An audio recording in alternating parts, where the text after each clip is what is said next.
Love marriage वाली बहू। सुबह का वक्त था और सरला जी काफी उदास चेहरा लिए हुए पार्क में बैठी हुई थी। तभी उनकी सहेली सुमन वहाँ पर आती है। क्या हुआ सरला जी, आज मॉर्निंग वॉक करने का इरादा नहीं है क्या? इस तरह चुपचाप क्यों बैठी हैं?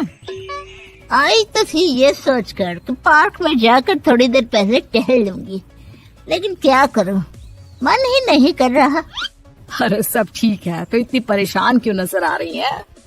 नहीं नहीं, ऐसी तो कोई बात नहीं है, सब ठीक है। अरे भाई, अब तो आपको खुश नजर आना चाहिए। अभी कुछ महीने पहले तो बेटे की शादी हुई है, घर में नई बहू आई है, आपके चेहरे पर तो रौनक नजर आनी चाहिए। अरे छोड़ो भी, आजकल की बहुओं के बारे में क्या बताऊं आपको। क्यों, क्या हुआ बहन जी, कोई परेशानी है क्या? कुछ किया क्या बहू रानी ने? अरे भाई, अभी तो शादी को 6 महीने हुए हैं। अब आपसे क्या छुपाना, आप तो जानती है मेरे बेटे ने लव मैरिज की है और मुझे ना इन लव मैरिज वाले बहुओं पर बिल्कुल भरोसा नहीं। ना जाने कब मेरे बेटे के कान भर दे। अरे लेकिन सरला जी, आपके बहू बेटा तो आपके साथ ही रहते हैं, फिर आपको इस बात का डर क्यों है? पता नहीं क्यों बहन जी, अभी तो मुझे अपनी बेटी दीपाली की भी शादी करनी है। बस इसी बात को सोचकर परेशान रहती हूँ। ये लव मैरिज वाली बहू पता नहीं कितने दिन परिवार में एडजस्ट कर पाएगी। कल को अगर बेटे को लेकर दूसरी जगह चले गई तो क्या होगा? अरे हाँ, याद आया, दीपाली तो दिल्ली में नौकरी करती है ना? हाँ हाँ, बहुत अच्छी नौकरी लगी है उसकी। और आप किसी से कहना मत, अपने ऑफिस में साथ में काम करने वाला कोई लड़का उसे बहुत पसंद है, बता रही थी मुझे। लेकिन अभी तो आप कह रही थी कि आपको लव मैरिज और इन सब में भरोसा नहीं है। अरे तो क्या हुआ, जहाँ बेटी खुश रहे वहीं मैं खुश हूँ। और वैसे भी बेटी को तो दूसरे घर जाना है, वो लोग जाने और उनकी बहू जाने, मुझे तो बस अपनी बेटी का ब्याह करना है। अच्छा अच्छा, ठीक है ठीक है, जैसी आपकी मर्जी। लेकिन मुझे लगता है कि आप अपनी बहू के लिए कुछ ज्यादा ही सोच रही हैं। क्या पता वो वैसी ना हो जैसी आप समझ रही हो। सरला जी अपनी जगह से उठते हुए कहती है। अब ये तो भगवान जाने, बस मेरी बेटी दीपाली की शादी उसकी पसंद से हो जाए तो मैं गंगा नहा लूं। चलिए बहुत देर हो गई है, मैं भी अब घर जाती हूँ। अच्छा अच्छा ठीक है, मैं भी चलती हूँ। अगले दिन जब सरला जी अपने घर पर बैठकर चाय की चुस्कियां ले रही थी, तभी उनकी बहू वहाँ पर आती है। मम्मी जी, मैंने एक जगह नौकरी के लिए अप्लाई किया था और वहाँ से सब कुछ पॉजिटिव आया है। मैं भी नौकरी करना चाहती हूँ ताकि घर के खर्चों में थोड़ा हाथ बटा सकूं। अरे बहू, तुम्हें नौकरी करने की क्या जरूरत है? मेरा बेटा अच्छा खासा कमाता है, क्या तुम्हें किसी बात की कोई कमी है? तभी सरला जी का बेटा वहाँ पर आता है। नहीं माँ, उसे किसी बात की कमी नहीं है, लेकिन वो इतनी पढ़ी लिखी है और अगर नौकरी करना चाहती है तो हमें उसे नौकरी करने देना चाहिए। कुछ पैसे घर में आएंगे, हम सबकी मदद हो जाएगी।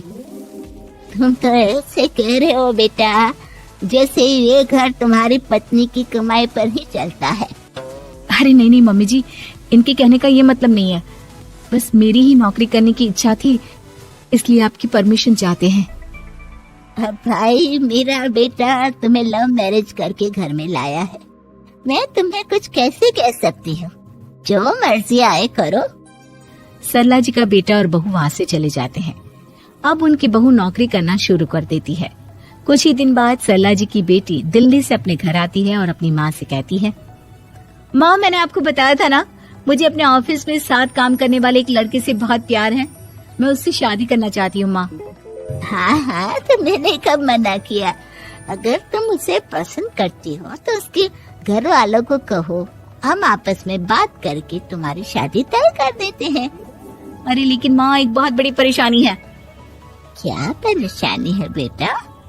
माँ, वो लड़का बहुत अच्छा है, लेकिन कुछ ज्यादा ही पैसे वाले घर से उसके माँ बाप। उन्हें मेरे और उसके रिश्ते से वैसे तो कोई परेशानी नहीं है, लेकिन वे चाहते हैं कि शादी 5 स्टार होटल में हो। अरे ऐसे कैसे, हम तो मिडिल क्लास लोग हैं, हमारे लिए 5 स्टार होटल में शादी करना कोई आसान काम थोड़ी ना है। लेकिन माँ, मैं क्या करूँ? मैंने उनसे बात करने की बहुत कोशिश की, बस एक इसी जगह बात अटक गई है। साफ साफ कह दो बेटा, शादी करनी है तो ठीक है, लेकिन ये 5 स्टार में शादी करने वाली शर्त मैं नहीं मान सकती। अरे कैसी बात कर रही हैं आप मम्मी जी? अगर दीपाली को कोई लड़का पसंद है तो हम उनकी शादी के लिए पूरी कोशिश करेंगे, और अगर बात पैसों की है तो कोई परेशानी नहीं है। हाँ हाँ, तुम्हें तो बस बहुत आसान लगता है सब। जिस तरह तुमने मेरे बेटे से इतनी आसानी से शादी कर ली, सारे काम उतने आसानी से नहीं होते। समझ में आया? हर काम करने में पैसे लगते हैं। लेकिन माँ, मैं उस लड़की को बहुत पसंद करती हूँ।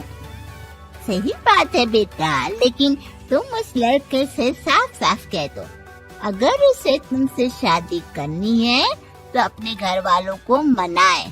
अगर नहीं मना सकता तो तुम दोनों अपनी गृहस्थी अलग से कहीं सेट कर लो।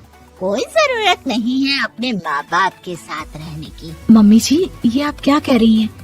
मैं भी तो आपकी बेटी के साथ लव मैरिज करके आई हूँ। अगर मैंने भी ऐसा ही किया होता तो?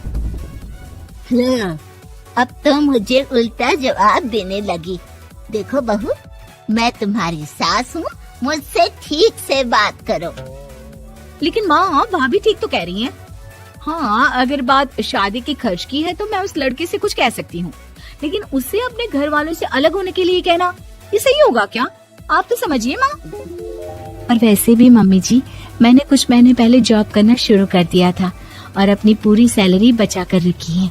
आप चिंता मत कीजिए, मैं दीपाली की शादी में कोई कमी नहीं होने दूंगी। तुम अपनी सारी तनख्वाह मुझे मेरी बेटी की शादी का खर्च करने के लिए दे दोगी? हाँ माँ, मैंने भाभी को पहले ही सब कुछ बता दिया था और वो इस बारे में सब कुछ जानती थी, इसीलिए उन्होंने पहले ही नौकरी करनी शुरू कर दी ताकि मेरी शादी धूमधाम से हो सके। तभी सरला जी का बेटा वहाँ पर आता है। देखा माँ, जैसा हम हर समय समझते हैं वैसा होता नहीं है। आपको लव मैरिज करने वाली बहू से नफरत थी ना, लेकिन अपनी ही बेटी की लव मैरिज पर आपको कोई एतराज नहीं था। ये तो गलत बात है ना? हाँ बेटा, सही कह रहे हो तुम। बहू, मुझे माफ कर दो, मैंने तुम्हारे बारे में गलत सोचा। आज से मैं बहू और बेटी में कोई फर्क नहीं करूंगी, और अपनी लव मैरिज वाली बहू से तो बिल्कुल नफरत नहीं करूंगी।